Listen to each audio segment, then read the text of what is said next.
दोस्तों इमेजिन करें एक ऐसे शहर को जहां पर नॉर्मल यूज़ की चीज़ों से लेकर वो नेचुरल चीज़ों तक तमाम की तमाम है वो सोने की बनी हों। ऐसे ही एक थ्योरेटिकल सिटी जिसे एल डोराडो यानी कि सिटी ऑफ गोल्ड भी कहा जाता है, उसके हवाले से बहुत सारी थ्योरीज पाई जाती हैं। दिसंबर 2020 में वो इंटरनेशनल स्पेस स्टेशन के कुछ एस्ट्रोनॉट्स ने बोलिविया यानी कि साउथ अमेरिका में एक इलीगल मिशन है उसको स्पॉट किया और इसके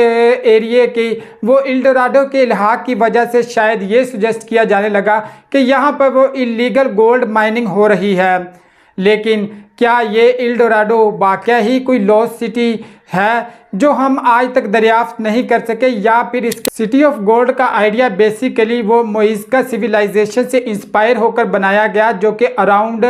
1270 बीसी में वो कोलंबिया में रहा करते थे। ये एक हिडन सिविलाइजेशन थी जिसके अराउंड वर्ल्ड के हवाले से डिस्कवर नहीं किया गया अंटिल 1537 तक। इस सिविलाइजेशन को वो एडवांसमेंट में वो माया सिविलाइजेशन के साथ वो रिलेट किया जाता है, लेकिन इसकी पब्लिसिटी की बेसिक वजह है वो अमाउंट ऑफ गोल्ड है जो कि ये अपने रिलीजियस और डेली की सरगर्मियों में जो इस्तेमाल करते थे। इनका जो किंग होता था वो जब अपना तख्त संभालता था तो वो अपने आप को पूरा का पूरा वो है डस्ट ऑफ गोल्ड में कवर अप कर लेता था, जिससे आप ये अंदाज़ा लगा सकते हैं कि उनके पास कितना अमाउंट ऑफ गोल्ड है वो मौजूद होता था। इसी वजह से the city of gold L Dorado का जो आइडिया है उसको रिलेट किया जाता है इसी मोइज़का सिविलाइजेशन के साथ। जब स्पेनिश लोग इस एल डोराडो की सर्च में वो इंडस माउंटेन यानी कि कोलंबिया पहुंचे तो उन्होंने ये कहानी भी सुन रखी थी कि ये जो लोग थे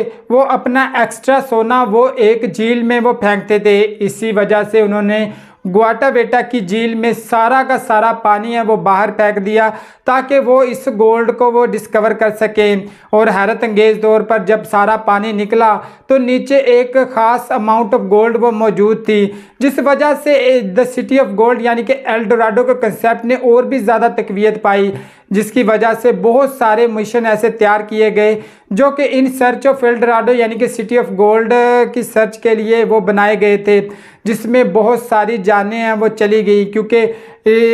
वहाँ पे फूड की कमी और दूसरे मसाइल की वजह से लोग ढूंढते ढूंढते बहुत सारी जानें गंवा देते थे, लेकिन उन्हें एल डोराडो कभी भी नहीं मिला। 1541 में वो फिलिप वान ने अपने 15,000 क्रू मेंबर के साथ इस एल डोराडो शहर को वो दरियाफ्त करने के लिए अपना एक मिशन तैयार किया, लेकिन तकरीबन 4 से 5 सालों के दौरान ही उसके तकरीबन तमाम साथी वो मारे गए। कुछ वो जंगलों में खो गए जबकि कुछ फूड की कमी की वजह से वो मारे गए। ओनली फ्यू मेंबर्स ही बचे। गो के एल डोराडो यानी कि सिटी ऑफ गोल्ड का कोई डायरेक्टली एविडेंस मौजूद नहीं था, लेकिन कुछ कहानियों ने इसको तकवीत दी, जबकि इसके एविडेंस के तौर पर जो ग्वाटावेटा में मौजूद झील थी उसके तह से जो सोना निकला उसने इस आइडिया को और भी ज़्यादा तकवीत दी, जिसकी वजह से ये और भी ज़्यादा सर्च किया जाने लगा। बेसिकली हिस्ट्री में जितना भी इस चीज़ों के बारे में जिक्र है या तो वो मोइज़का पीपल यानी कि मोइज़का सिविलाइजेशन के बारे में डिस्कशन है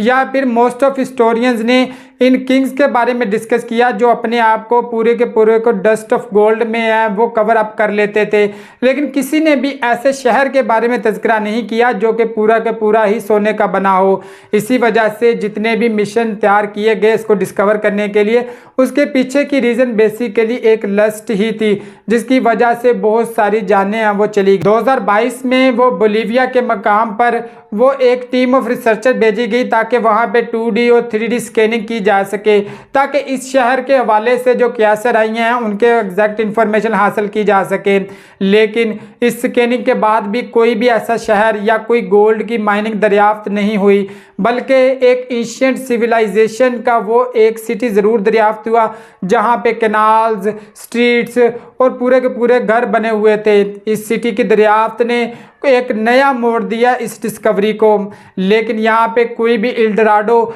या फिर कोई गोल्ड माइनिंग या इस तरह की कोई भी चीज़ नहीं मिली। अमेज़न का ये जंगल ऑलमोस्ट 2.7